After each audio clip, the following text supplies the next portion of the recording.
আসসালামু আলাইকুম রহমতুল্লাহি বারাকাতু। প্রিয় বড় ভাই ও বোনেরা, আমার সালাম গ্রহণ করবেন। আশা করি আপনারা ভালো আছেন, আমিও ভালো আছি। তো আমি যে জায়গায় এখন আছি সেটা আমাদের বাড়ির দরজার মসজিদ।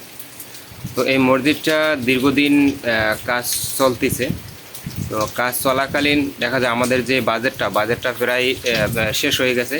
তো 7 লক্ষ টাকা অলরেডি চলে গেছে। আমাদের এই বাজেট ছিল প্রায় 7 লক্ষ টাকা। এই বাজেটটা শেষ হয়ে গেছে। কেবল ছাদ এবং নিচের যে পাইলিং এগুলো মিলেই টোটাল 7 লাখ টাকা চলে গেছে। তো আমাদের বাজেট যেহেতু শেষ হয়ে গেছে, এই জন্য আপনাদের কাছে আমি সাহায্য চাইতেছি যে আপনারা যদি সকলে মিলে আমাদেরকে সাহায্য করেন। প্রায় 1 থেকে 1.5 লাখ টাকার মতো ঘাটতি আছে। তো এই টাকাটা হলে দেখা যায় আমাদের বাকি কাজটা হয়ে যায়। তাহলে আমাদের মসজিদটা এবার পড়ে থাকে না। দীর্ঘদিন যাবৎ পড়ে রয়েছে, কাজ বন্ধ হয়ে রয়েছে কারণ টাকা নাই। যদি 10-এ একটু সাহায্য করেন সকলে মিলে, দেখা যায় 1 থেকে 1.5 লাখ টাকার মতো হলেই আমাদের বাকি কাজটা কমপ্লিট করা যায়। তো আপনাদের সহযোগিতা কামনা করছি যে মসজিদটা আপাতত কাজ একবারে বন্ধ হয়ে রয়েছে। সকলে মিলে একটু যদি যার তৌফিক আছে আর কি, তারা যদি একটু সহযোগিতা করেন তাহলে আমাদের খুবই উপকার হয়, কাজটা সম্পূর্ণ করা যায়। মসজিদের কাজটা সম্পূর্ণ হলে আমরা দেখা যায় নামাজের কাজ শুরু করতে পারি।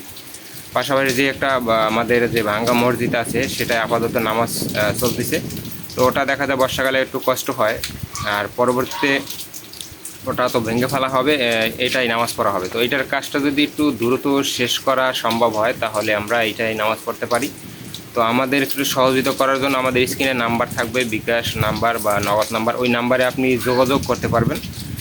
ওনার নাম্বারটা হয়েছে ওই আমাদের যে মসজিদের সভাপতি বা যিনি পরিচালক, তার নাম্বার দেওয়া আছে। ওই নাম্বারে আপনি সরাসরি কথা বলে নজরুল ইসলাম, নজরুল সর্দার তার নাম, তার সাথে যোগাযোগ করে আপনারা যদি সহযোগিতা যারা পাঠাইতে পারবেন বা আছে যাদের সহযোগিতা দেওয়ার মতো তৌফিক আছে, তারা অবশ্যই আমাদের এই নাম্বারটায় আপনারা যোগাযোগ করবেন। যোগাযোগ করে তারপর আপনারা পাঠাইতে পারবেন, কত কী দিবেন বা তৌফিক অনুযায়ী আপনারা পাঠাতে পারবেন যোগাযোগ করে। তো আপনাদের কাছে সকলের কাছে অনুরোধ থাকবে যে আপনারা যারা তৌফিক আছে আমাদের একটু সহযোগিতা করবেন যে মসজিদের কাজটা সম্পূর্ণ আমরা যেন করতে পারি।